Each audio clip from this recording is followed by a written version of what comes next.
ज्येष्ठ साहित्यिक, अभ्यासू, विचारवंत आणि विविध सामाजिक उपक्रमांमधून आपला ठसा उमटविणारे डॉक्टर DS काटे यांच्या 69व्या अभिष्टचिंतन सोहळ्यानिमित्त विविध क्षेत्रातील मान्यवर, साहित्यप्रेमी, सामाजिक कार्यकर्ते, शिक्षणतज्ञ आणि मित्र परिवाराच्या वतीने त्यांच्यावर शुभेच्छांचा वर्षाव करण्यात आला। तसेच उपस्थितांनी त्यांच्या दीर्घायुष्य, उत्तम आरोग्य आणि निरंतर साहित्य सेवेच्या शुभेच्छा दिल्या। डॉक्टर DS काटे सर आणि मग त्याच्यानंतर ऑप्शन होईल आणि मग आपण शुभेच्छा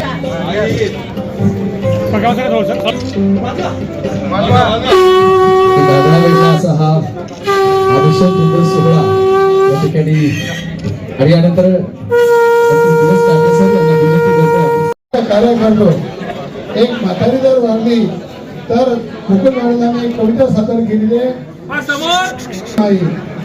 प्रेम तुझे हे आमचे जीवन आधी करतो तुला वर्णन त्याचा समाजताला सर्व विनंती करते पण एक मला सोडले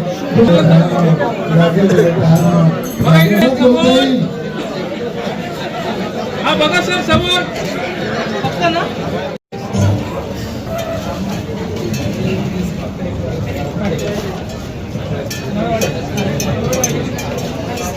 अधिकारी म्हणून आपल्या डिपार्टमेंटमधून सेवा झाला होता।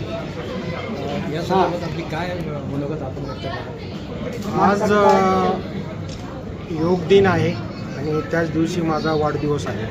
तर वाढदिवसाचं एक फक्त निमित्त मात्र, पण आज एक आपण भारतातील पहिला उपक्रम केलेला आहे की जो स्तुत्य उपक्रम आहे।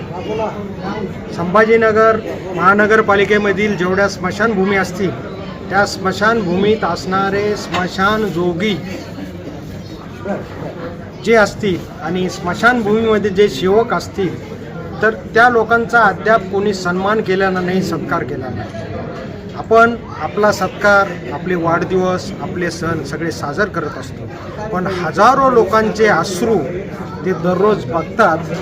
साधा शिरा केला, गोड जेवण जरी केलं तरी ते त्यांना खाता येत नाही, कारण समोर मौत असते आणि ते विधी करावा लागत असतो। आणि या भानानं, या अनुषंगानं त्या लोकांना पुढं आपल्याला सन्मान देता येईल का आणि अशा वर्गाला आपल्याकडे सामील करता येईल का, या दृष्टिकोनातून मी त्यांना मान सन्मान, कपडे लत्ते देऊन त्यांना आदराने इथं बोलवलं, स्टेजवर त्यांचा सत्कार केला।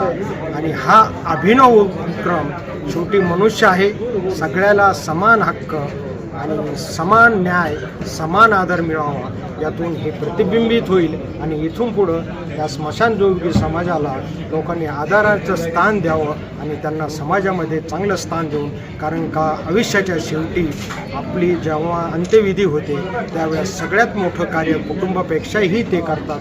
त्याच्यामुळे मी हा आज उपक्रम भारतामध्ये पहिल्यांदा सुरू केलेला आहे।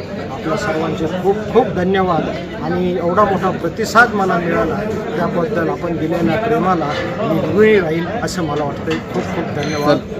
दरवर्षी अशा प्रकारे उपक्रम करणार आहे। यावर्षी आत्ताच आपण जर बघितलं तर बऱ्याचशा जे माझ्याकडे जे गेस्ट बोलवले होते त्यांनी वेगवेगळ्या प्रकारची मदत त्यांना जाहीर केलेली आहे, पण जे वंचित घटक असतील तर त्यांनासुद्धा प्रवाहात कसा आणता येईल आणि वेगळ्या प्रकारे हा उपक्रम कसा करता येईल याचा मी मानस करत जाईल। आपण बोललात तर प्रत्येक वर्षी मी नवीन नवीन उपक्रम जो करता येईल तो श्रीमंतासाठी नाही आणि श्रीमंत मित्रासाठी नाही तर वंचित गरीब घटकासाठी या प्रवाहामध्ये कसा आणता येईल आणि एक मदतीचा ओघ ह्या सगळ्या लोकांनी कसा आपल्याला इथं या वर्गाला देता येईल याचा माझा प्रयत्न असेल। खूप खूप सर्वांचे धन्यवाद। आपण साहित्यिक लेखक म्हणून ओळखले जातात, काय यंदाचं कोणतं नवीन पुस्तक संदर्भात?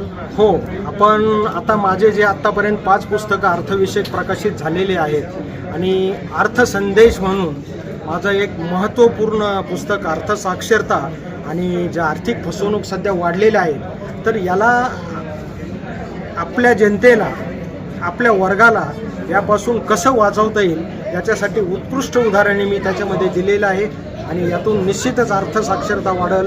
शेवटी अर्थसाक्षर नागरिक हाच भारताचा विकासाचा कणा आहे, यामुळे भारताची प्रगती होईल आणि अर्थसाक्षरतेला थोडं बळ मिळेल असं मला वाटतंय। ह्या पुस्तकाचं सुद्धा मी थोड्या दिवसात तुम्हाला ज्यावेळेस प्रकाशन असेल त्यावेळेस अवश्य निमंत्रण देईल। खूप खूप धन्यवाद। जय हिंद, जय महाराष्ट्र। धन्यवाद।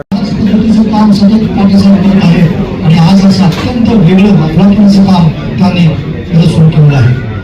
हे विश्वव्यापी काम झाल्याशिवाय राहणार नाही असा माझा विश्वास आहे. भार वाहून वाहून नव्हते खाल्ले माझे वाटणे, भार वाहून वाहून नव्हते खाल्ले माझे वाटणे, कशासाठी पुन्हा पुन्हा देता इतिहासाचे दाखले. आणि माणसाला दाखले देण्याची गरज नाही की ते आयुष्यभर 100 वर्ष हा माणूस असंच काम करणार आहे, कधी खाली वागणार नाही, कधीही अशक्त होणार नाही, कधीही इच्छा कमी होणार नाही. सातत्याने समाजाच्या उत्थानाचा एक ध्यास घेऊन स्वतःबरोबर समाजाचं उत्थान, जवळच्या लोकांचं उत्थान, भागातल्या लोकांचं उत्थान.